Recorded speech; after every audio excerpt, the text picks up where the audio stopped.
For today's vlog, magluluto ako ng aming tanghalian na pochero. Ayan, wala tayong petchay. Di ako nakabili ng petchay, kaya repolyo at saka Baguio petchay ang ating sahog na gulay. Ayan ang ating ricado. Bawang, sibuyas, silibel, kamatis. Magic sarap. Optional lang magic sarap kung gusto nyong lutuin. Okay. Ang carrots, patatas na pre-cook ko na. Ongoing na ang prito ko sa kanila para mamaya sahog-sahog na lang sa lutuin natin kapag naigisa ko na ang baboy. Tapos pati na rin ang saging, nakabili ako ng saging, na prito ko na din. So let's see. And start cooking na tayo mga beshi. Mga super bob. Ayan. Oh, where's my sandok? So ayan na. Ayan ang patatas at carrots. Ayan naman ang mantika. Pinapainit ko na ang mantika. So slow fire lang muna. Ayan.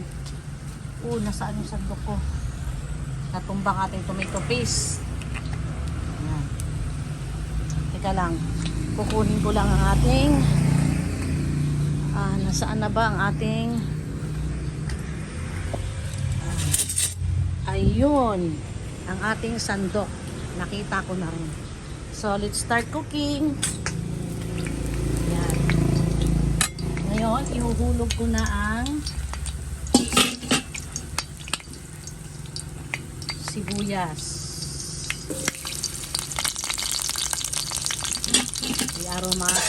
Palabasin na natin ang palabasin na natin ang aroma.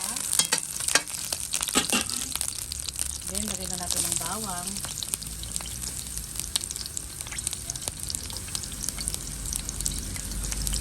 Ayan. Maglalagay din ako ng Maring Nor beef.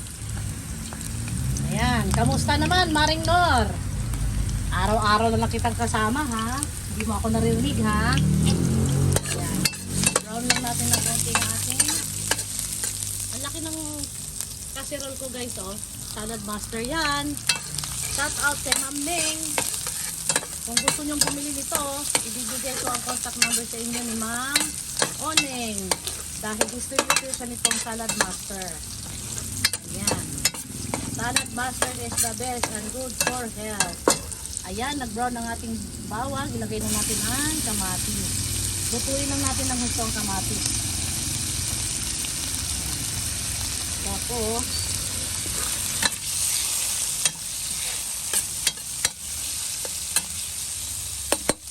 haluin ko lang ang patatas at saka carrots para magpantay ang luto.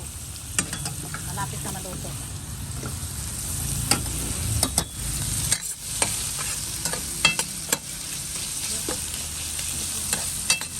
Yes. Ngayon, ilagay na natin ating karne kasi habang pinapaluto natin ng husto ang kamatis, pero ayan, paluto na siya. Ilagay na natin ang 2 kilong karne.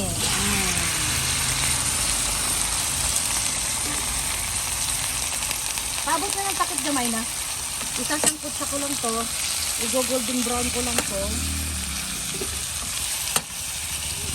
Bago ko lagyan ng sabaw. Ay! Ano ba yun?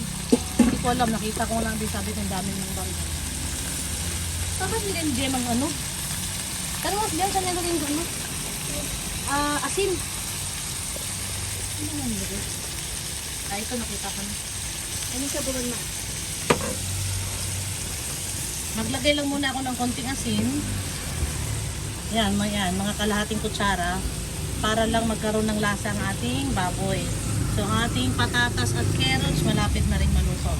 So, guys, tatakpan ko lang ito para mag-reduce ang katas ng karne. Balikan natin siya after mag-golden brown na ang karne para malagyan na natin ng tubig.